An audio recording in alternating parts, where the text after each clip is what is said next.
కల్తీకి కాదేది అనర్హం అన్నట్లుగా చిన్నపిల్లలు వాడే సబ్బుల నుంచి మొదలుకుని తాగే పాల వరకు కలుషితం చేసి కాళ్ళపుట్ట విషంగా మారుస్తున్నారు కీటకాలు. రోజు తాగే పాలను కల్తీ చేస్తున్నారు. పిల్లలు తినే చాక్లెట్స్, బిస్కెట్స్, ఐస్ క్రీంలు, తినుబండారాలు కల్తీ చేస్తున్నారు. పసుపు, కారం, మసాలాలు, పిండి పదార్థాలు, చివరకు మాంసాన్ని కూడా కల్తీ చేస్తూ ప్రజల ఆరోగ్యాన్ని గుల్ల చేస్తున్నారు. చివరకు రోగాలతో బాధపడుతున్న వారికి మరింత నరకం చూపిస్తున్నారు. నకిలీ మెడిసిన్స్ తయారు చేస్తూ లక్షలు, కోట్లు సంపాదిస్తున్నారు. ఇలాంటి వాళ్ళను ఏం చేస్తే బాగుంటుంది? సొసైటీలో మనతోనే ఉంటే నాసిరకం మందుల్ని తయారు చేస్తూ ప్రజల ఆరోగ్యాన్ని మరింత క్షీణింపజేస్తున్నారు. డబ్బులకు కక్కుర్తిపడి మానవతా విలువల్ని మరిచి నకిలీ మందుల్ని తయారు చేస్తున్నారు. ఈ మధ్య కాలంలోనే తెలంగాణలో పలు ప్రాంతాల్లో నకిలీలు, నాసిరకం మందులు బయటపడటం ఇప్పుడు సర్వత్రా ఆందోళన కలిగిస్తోంది.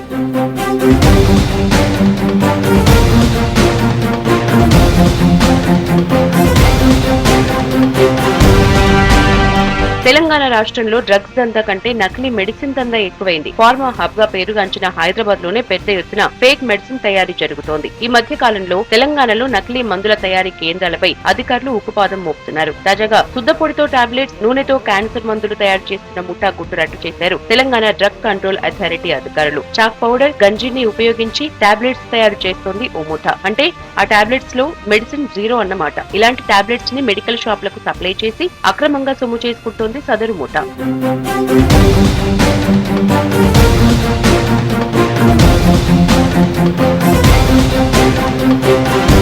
ఊపిరితిత్తులు, చెవి, గొంతు, చర్మంపై బ్యాక్టీరియా ఇన్ఫెక్షన్లను నయం చేయడానికి మెగ్లైఫ్ సైన్సెస్ పేరుతో మార్కెట్లో లభ్యమవుతున్న మందులు నకిలీవని, కృత్రిమ పౌడర్, శుద్ధపొడితో టాబ్లెట్స్ తయారు చేసి అమ్ముతున్నారని బయటపెట్టింది డీసీఏ. మెగ్లైఫ్ సైన్సెస్ పేరుతో అసలు కంపెనీయే ఉనికిలో లేదని తేల్చింది. చాక్ పౌడర్, గంజితో తయారు చేస్తున్న నకిలీ మెడిసిన్ ను మెడికల్ షాపుల దగ్గర కస్టమర్లకు విక్రయిస్తున్నట్లు డీసీఏ దర్యాప్తులో తేలింది. మందుల పేర్లు, ప్యాకింగ్ చూస్తే ఎక్కడా ఎలాంటి అనుమానం కలగకుండా నిజమైన మెడిసిన్ ఏనేమో అనే విధంగా ఉన్నాయి. దీనికి తోడు కంపెనీ పేరును ఎంచుకున్న తీరు కూడా విస్మయం కలిగిస్తోంది. మెగ్లైఫ్ సైన్సెస్ కంపెనీ పేరుతో వచ్చే మెడ్ వాడొద్దని ప్రజలకు, మెడికల్ షాపుల నిర్వాహకులకు డ్రగ్ కంట్రోల్ అడ్మినిస్ట్రేషన్ అధికారులు సూచించారు. ఈ టాబ్లెట్స్ తో ఆరోగ్యానికి హానికరమని తెలిపారు. రీటైలర్స్ కూడా ఈ మెడిసిన్ డిస్ట్రిబ్యూట్ చేయొద్దని ఆదేశాలు జారీ చేశారు. వైరల్ ఫీవర్స్, ఇతర తీవ్రమైన వ్యాధులు తగ్గించేందుకు యాంటీబయోటిక్స్ గా ఈ మెడిసిన్ ను రోగులకు డాక్టర్స్ రిఫర్ చేస్తున్నట్లు తెలుస్తోంది. అంటే ఈ మందులు వాడితే రోగం తగ్గటం మాట అటుంచితే ప్రాణాలే పోయే ప్రమాదం ఉందన్నమాట.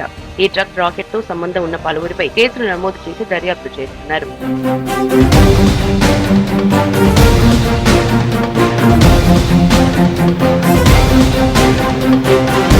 క్యాన్సర్, గుండె జబ్బులు, మధుమేహం, ఉబకాయం తగ్గిస్తాయంటూ ప్రకటనలు గుప్పించి అయో ఆర్గాన్, ఆల్మండ్ వాల్నట్ కలుంజీ ఆయిల్ విక్రయాలు సాగిస్తున్న ముఠా సైతం పట్టుబడింది. నల్గొండలో జుట్టు పెరిగే మందుల పేరిట నకిలీ మెడిసిన్స్ అమ్ముతున్నారని సమాచారం అందడంతో సదరు షాప్ పై తాజాగా డ్రగ్స్ అధికారులు, పోలీసులు సోదాలు దాడులు చేశారు. గుజరాత్ కి చెందిన హీలింగ్ ఫార్మా సంస్థ నకిలీ మందులు తయారు చేస్తున్నట్లు విచారణలో గుర్తించారు.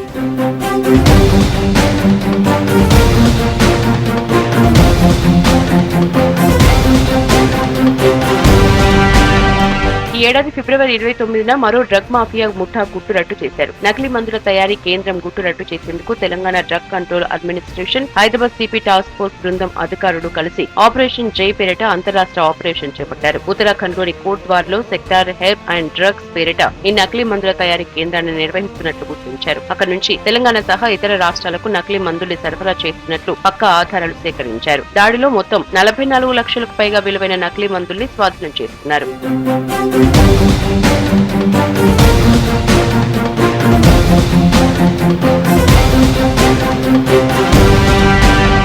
ప్రముఖ కంపెనీల పేరుతో ఎక్కువగా ఉపయోగించే అధిక రక్తపోటు, మధుమేహం, కొలెస్ట్రాల్, ఎసిడిటీ వంటి 16 రకాల జబ్బులకు సంబంధించిన మెడిసిన్స్ నకిలీలుగా మార్కెట్లోకి వస్తున్నాయని, వాటినే అమ్ముతున్నారని గత ఏడాది ఆగస్టులో బయటపడింది. కమిషన్ల కోసం డాక్టర్స్ వాటిని రాస్తున్నారని, అధిక రాయితీల కక్కుర్తితో కొందరు మెడికల్ షాప్ నిర్వాహకులు కూడా వాటినే అంటగడుతున్నారని డీసీఏ నిర్ధారించింది. ఒకచోట ఉత్పత్తి చేసిన ఔషధాన్ని దేశంలో ఎక్కడైనా విక్రయించే అవకాశం ఉండటంతో ఉత్తరప్రదేశ్, ఢిల్లీ, ఉత్తరాఖండ్, సిక్కిం వంటి రాష్ట్రాల నుంచి నకిలీ మెడిసిన్స్ మన రాష్ట్రానికి కూడా వరదలై పారుతున్నాయి.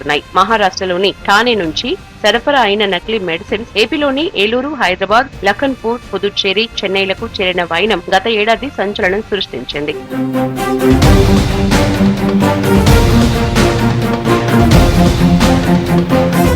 నకిలీ మెడిసిన్ ప్యాకేజీ కోసం బ్రాండెడ్ మెడిసిన్ లోగోలు, పేర్లను కేటుగాళ్లు వినియోగిస్తున్నారు. దాదాపు ఒరిజినల్ ప్రోడక్ట్ తీరుగానే ప్యాకేజ్ చేస్తున్నారని, మెడిసిన్ ను ల్యాబ్ కు పంపించి టెస్ట్ చేస్తే తప్ప కొన్నిసార్లు నకిలీదని గుర్తించలేమని డీసీఏ అధికారులు చెబుతున్నారు. బ్రాండెడ్ కంపెనీల లోగోలు, వివరాలతో నకిలీ మెడిసిన్ ను ప్యాక్ చేస్తున్నట్లు తనిఖీల్లో డీసీఏ గుర్తించింది. బీపీ, షుగర్ పేషెంట్ రెగ్యులర్ గా వాడే రోసువాస్, స్టెల్మా, మోనోసెఫ్, చిమోరల్ ఫోర్ట్, అమాక్సిలిన్ వంటి మెడిసిన్లకు డూప్లికేట్స్ ను తయారు చేస్తున్నట్లు గుర్తించారు.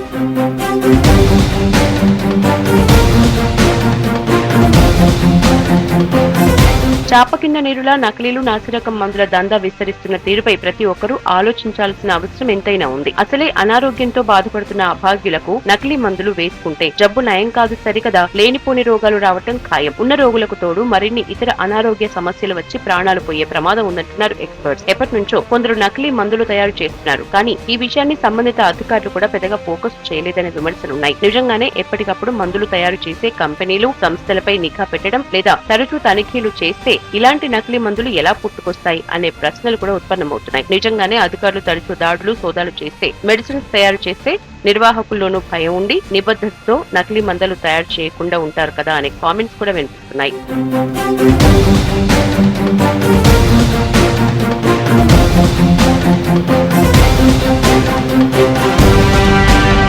తెలంగాణ రాష్ట్రంలో ప్రతి ఏటా సుమారు 6,000 కోట్ల మెడిసిన్ అమ్మకాలు జరుగుతాయి. ముడి సరుకు తయారీదారుల దగ్గర నుంచి పేషెంట్ కు మందు చేరే వరకు ఎంతో మంది ఇందులో ఇన్వాల్వ్ అవుతారు. ఒక్కో దశలో ఒక రకం లాభం ఉంటుంది. రిటైలర్ కు 20 నుంచి 25% మార్జిన్ ఉంటుంది. కానీ కొన్ని మెడికల్ షాపుల్లో, ఆన్లైన్ ప్లాట్ఫామ్స్ లో 30%, 50%, 70% డిస్కౌంట్ కు మెడిసిన్ ఇస్తామని చెప్తున్నారు. నకిలీ, నాసిరకం మందుల్ని తయారు చేసినా, వాటిని సప్లై చేసినా కఠిన శిక్షలు పడేలా చట్టాలు మన దగ్గర లేవు. మెడిసిన్ ను కల్తీ చేసేటోళ్ల భరతం పట్టేలా ప్రభుత్వం చట్టం తేవాలంటున్నారు ఎక్స్పర్ట్స్. మొదటి రకం వచ్చేసి ఆ మెడిసిన్లో పనిచేసే పదార్థం లేకపోవడం.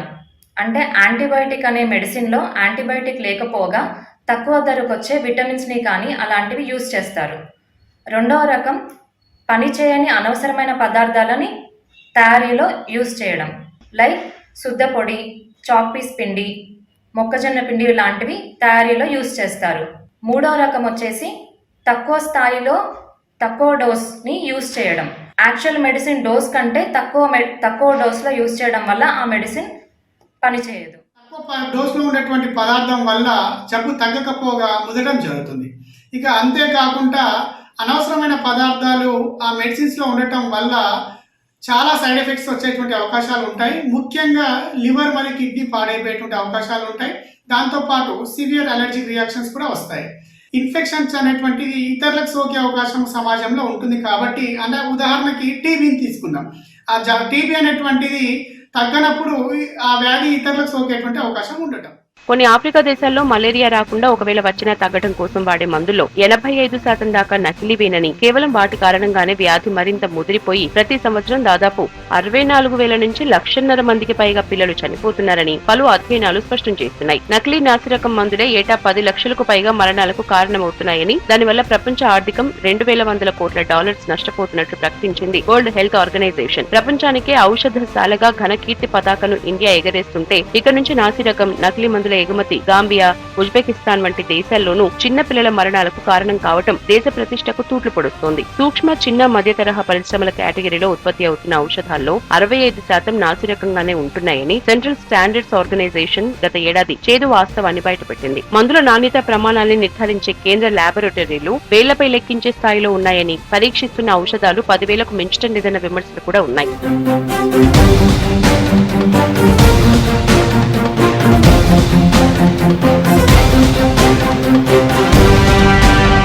మనం వేసుకున్న మందుల్ని కరిగించి అవసరమైన పని చేయడంలో లివర్, కిడ్నీ వంటి ఆర్గాన్స్, బ్లడ్ కీలక పాత్ర పోషిస్తాయి. అయితే నకిలీ మెడిసిన్స్ ను అసలు మందు లేకుండా లేదంటే తక్కువ మోతాదు మందుతో తయారు చేస్తారు. వీటి వల్ల పేషెంట్స్ కి జబ్బు దక్కకపోగా ఎక్కువ రోజులు వీటిని వాడితే కొత్త సమస్యలు వచ్చే ప్రమాదం ఉంటుంది. కొన్నిసార్లు ఎక్కువ డోసేజ్ మందుతో లేదా ఇతర కెమికల్స్ తో కలిపి కూడా మెడిసిన్ తయారు చేస్తారు. వీటితో కిడ్నీలు, లివర్, హార్ట్ దెబ్బతింటాయి. వీటి పట్ల పేషెంట్స్ జాగ్రత్తగా ఉండాలి. డాక్టర్స్ సూచించిన మందుల్ని నమ్మకమైన మెడికల్ షాపుల్లోనే కొనాలి. రాష్ట్రంలో జనరిక్ పేరిట ఊరు పేరు లేని కంపెనీల పేర్లతో మెడిసిన్ అమ్మకాలు జరుగుతున్నాయి. దీనిపై డ్రగ్ కంట్రోల్ అథారిటీ దృష్టి సారించాలంటున్నారు వైద్య నిపుణులు.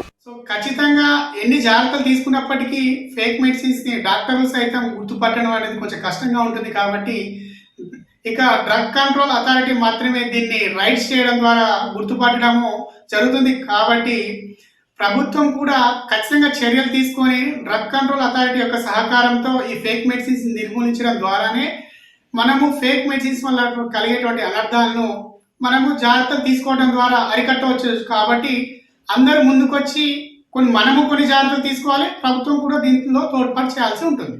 నకిలీ నాసిరకం మందుల తయారీ కట్టడికి కేంద్ర ప్రభుత్వం ఈ ఏడాది కొన్ని మార్గదర్శకాలను విడుదల చేసింది. వరల్డ్ హెల్త్ ఆర్గనైజేషన్ నాణ్యత ప్రమాణాల్ని దేశీయ ఔషధ పరిశ్రమ అందుకునేలా గైడ్ లైన్స్ జారీ చేసింది.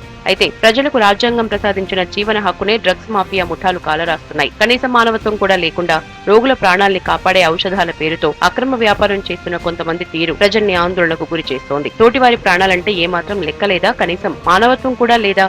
ఇలాంటి వాళ్ళని ఏం చేయాలి? ఇప్పుడు ఇవే ప్రశ్నలు అందరినీ వేధిస్తున్నాయి. తెలంగాణ రాష్ట్ర ఔషధ నియంత్రణ పరిపాలన శాఖకు పంపిణీదారులపై కేసుల నమోదు వరకే గాని అరెస్ట్ చేసే అధికారం లేకపోవడం, పోలీసులు కూడా పెద్దగా జోక్యం చేసుకోకపోవడంతో నకిలీ ఔషధ మాఫియా అంతకంతకు విజృంభిస్తోంది. వ్యవస్థలో ఉన్న లొసుగులు లోపాలను సరిదిద్దితేనే అంతరాష్ట్ర ముఠాల ఆటల్ని ఈజీగా పట్టేయొచ్చు. వాళ్ళను కటకటాల్లోకి నెట్టే ఛాన్స్ ఉంటుంది. నాసిరకం, నకిలీ మందులను తయారు చేసి రోగుల ప్రాణాలతో చెలగాటమాడే చీడ పురుగుల్ని నిర్దాక్షిణ్యంగా ఏరిపారేసేలా శిక్షలు మరింత కఠినంగా పదును తేలాలి. పలు రాష్ట్రాల డీసీఏల మధ్య సరైన సమన్వయంతో పాటు పోలీస్ విభాగాల్ని జాతీయ స్థాయి నెట్వర్క్ ద్వారా అనుసంధానించి మెడిసిన్స్ తయారు చేసే మొదటి దశలోనే నకిలీగాళ్ల భరతం పట్టే చర్యలు సీరియస్ గా ఉంటే ప్రజారోగ్యానికి భరోసా దక్కుతుంది. లేదంటే అంతే సంగతి.